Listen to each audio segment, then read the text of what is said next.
Hey there, writers. I am really excited to share with you the next step that we are going to engage in your writing today. We are really coming along in our planning, and it's time to think a little bit more beyond our story map. Now that you have that finished, you should have it finished. All right. And really start thinking about some of the smaller pieces in our story that are important to share and think about before we begin writing. So keep in mind, we're using everything that we know about narrative writing right now. There's no piece too small, so we can develop as narrative storytellers. So today we are going to show success when we can develop our characters, their wants and their struggles, and kind of develop a visual of what they look like, how they behave, all of that stuff. So yesterday we worked with our story booklets. We also really worked on developing a story map to get an idea, to get almost like a summary of how our story is going to go. So now that we have an idea of where our story is going to go, we have to think about how our characters are going to behave throughout that story. What are some traits of that character we want to highlight as we tell our story? And the reason why this is so important is because when people read your stories, they're going to be looking for some of these details. They're going to be looking for some of this information. They're looking for these parts that are going to fit into the whole of your story. So when someone reads a narrative, when they think about pieces of the character that you're sprinkling in throughout your story, they're taking those parts or aspects and talking about why they're important to the entire story. I'm thinking of like Tiger Rising. Why were they constantly talking about the rash on his legs, for example? So when readers read, they do this by using what they know about how one part of the story connects to another. So, how are the decisions of your character connecting to other parts of the story? How are these details that you're going to plan ahead to sprinkle in going to connect to your story? So, we're going to take some time today to really get to know our characters so we can figure out how they're going to struggle, how they're going to achieve or maybe not achieve some of their desires. So I'm going to reference this chart that we have actually used in the past before. It's my advice for developing a character. So when you're developing a character, just begin by figuring out like what is the most important thing about your character? What's that top trait that you're definitely going to want to shine in your story? And then start thinking of some other pieces that will fit in to make a person that's realistic. I'm not going to have a character that I want to be sad and crying all the time also be someone who is enthusiastic. Those don't match, those don't fit together. But maybe someone who's a little curious. Maybe you're sad and you're crying, but you're kind of curious and quiet lurking around, right?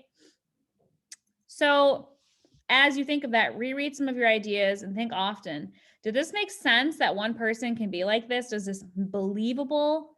And is there a reason I'm kind of adding this piece in? Is there a reason why I want people to believe this about my character?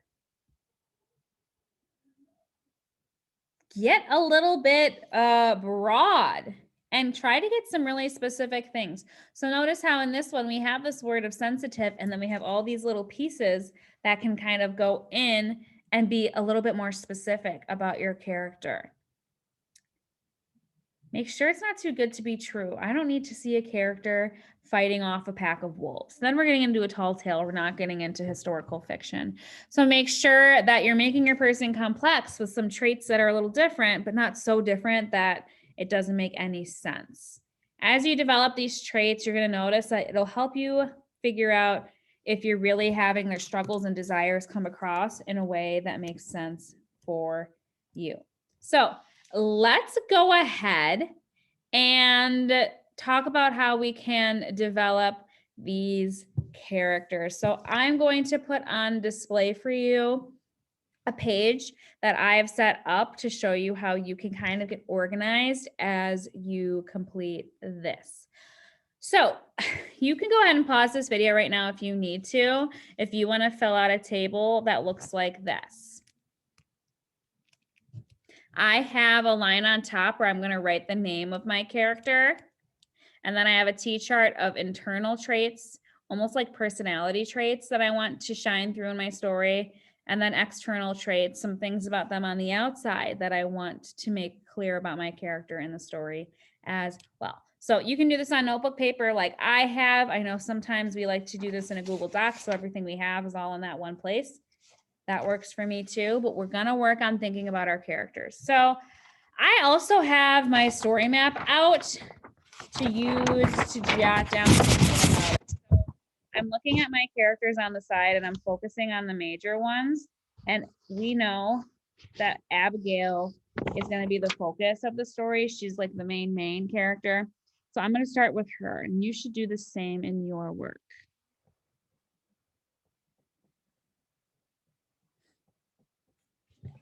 So I want to think about internal traits of my character, and I want to make sure that it fits in with the theme of my story and fits in with some of the behaviors and ideas that I want to shine through in my story. So I'm going to note that I think Abigail is a little self-centered. In my story, Abigail gets really frustrated because her sister gets sick and like can't play with her anymore. And she starts just doing like really weird and bad things because she's upset about not having her playmate anymore. So I'm going to say she acts out, which is kind of showing like she's impulsive. She doesn't think before she does things. But in a way, she can also be very, I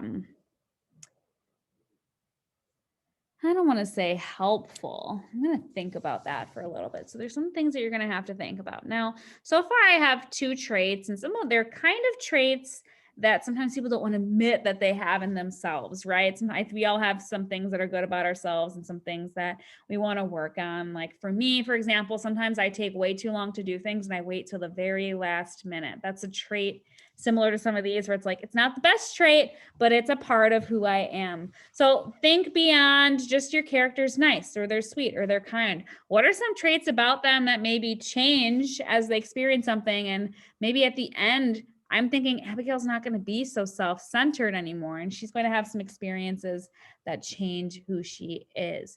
So even though she's self-centered and she acts out, I'm going to say, you know what? She's very playful. That makes sense because the whole story is about how she just wants to play.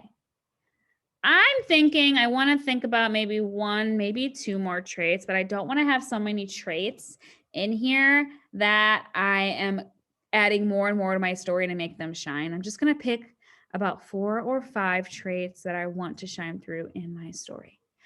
So now that I'm on to external traits, this is the fun part where you get to describe what your character looks like. And this should be very familiar to you because we have done this before. So Abigail is about 10 foot tall, 10 feet tall. Holy moly, she's not 10 feet tall. She is 10 years old. So she is about 4'7", maybe. She has brown hair and it's braided in a bow. I'm picturing a yellow dress with red polka dots.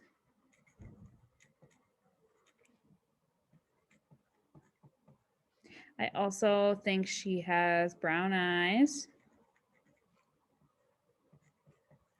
And I also I know she's playful and she likes to play outside. So I'm going to say she's got some like small cuts and scrapes from playing outside.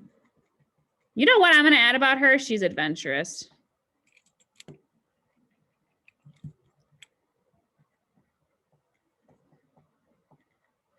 I'm thinking about who she is as a character, and I'm like, she likes to go outside. She likes to play. She has some scrapes and scruffs on her arms and legs.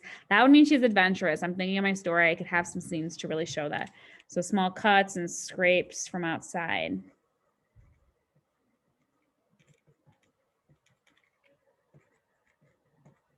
So now I'm really it's kind of like a baby.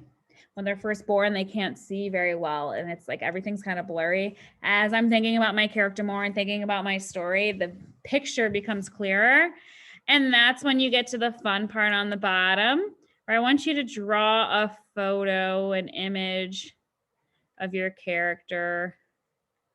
Here's mine. Now I'm doing mine very quickly. I imagine yours is probably going to have some much greater detail in it. This is all I can produce on such short notice. But you know, it's a little bit beyond a stick person. There's a little bit more going into it, but I'm also acknowledging where my skills are at. And you can draw a picture, so you kind of get what I want you to do. So I want you to work on developing your characters now that you have finished your story arc. So think about how much time you should be spending on writing a day and figure out where you should be at this point. Take a look at your directions below if you need any more guidance. Make sure you look at our directions for the day as well to see where you feel you need to be on track for writing. But that is what we're doing today. Remember, developing your characters helps develop your story. There's no detail too small. It's important to think of your character on the inside and out and be sure that those thoughts and actions of your character fit with your time period.